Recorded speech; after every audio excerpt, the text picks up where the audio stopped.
सतत घशात आंबट आंबट येणं, छातीत जळजळ होणं, डोकं कंटिन्युअसली दुखणं, रात्री झोपल्यानंतर श्वास घ्यायला त्रास होणं, ही सगळी कसली सायन्स आहेत माहिती आहे ना? ॲसिडिटीची. माझ्याकडे येणाऱ्या 70 ते 80% क्लायंट्सना हा प्रॉब्लेम दिसून येतो आणि आपल्या सगळ्यांनाच सध्या माहिती आहे की ॲसिडिटीचे त्रास खूप वाढलेले आहेत. याला कारणं अर्थातच लाईफस्टाईलमध्ये आहेत. अवेळी झोप, व्यवस्थित वेळेवर जेवण न घेणं, त्याच्यानंतर सततचा ताण, ही काही कारणं ॲसिडिटीची आहेत. तर आज मी तुम्हाला 3 सोपे उपाय सांगणार आहे जेणेकरून तुम्हाला सतत ॲसिडिटीच्या गोळ्या घेणं किंवा सिरप्स घेणं याची वेळ येणार नाही आणि ॲसिडिटीपासून स्वतःला प्रिव्हेंट करता येईल. तर पहिला उपाय आहे तो म्हणजे रात्री झोपताना 1 कप साध्या पाण्यामध्ये 1 अख्खा चमचा अख्खं जिरं भिजत घालायचं आणि सकाळी उठल्यानंतर first thing in the morning सकाळी ते जिऱ्याचं पाणी, आपण त्याच्यात सगळा अर्क उतरलेला असतो, ते प्यायचं आणि मग तुमच्या दिवसाला सुरुवात करायची. तुम्हाला जे काही खायचं प्यायचं असेल ते खायचं.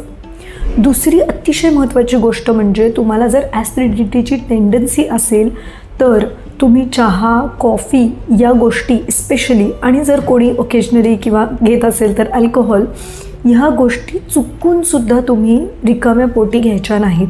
आणि रिकाम्या पोटी म्हणजे फक्त सकाळीच असं नाही हां, दुपारी लंचनंतरसुद्धा 4-5 तासांनी चहा रिकाम्या पोटीत झाला तोसुद्धा प्यायचा नाही. काहीतरी थोडंसं खायचं आणि मगच चहा कॉफी घ्यायची, नाहीतर तुम्हाला त्याचा त्रास होणार. आणि तिसरी अजून एक सोपा उपाय आहे तो म्हणजे जेव्हा तुम्हाला ऑलरेडी माहिती आहे की माझी झोप नीट झालेली नाही आहे किंवा काहीतरी जळजळीत खाणं झालं आहे, बाहेरचं खाणं झालं आहे, तर अशा वेळेस एक सोपा उपाय तुम्ही करू शकता. आपली जी बडीशेप असते, जी आपण जेवणानंतर खातो, ती साधी बडीशेप भाजायची आणि त्याच्यात जी पत्री खडी साखर असेल, तुम्हाला जर डायबिटीस असेल तर तुम्ही हे करू नका, नुसती बडीशेप वापरा.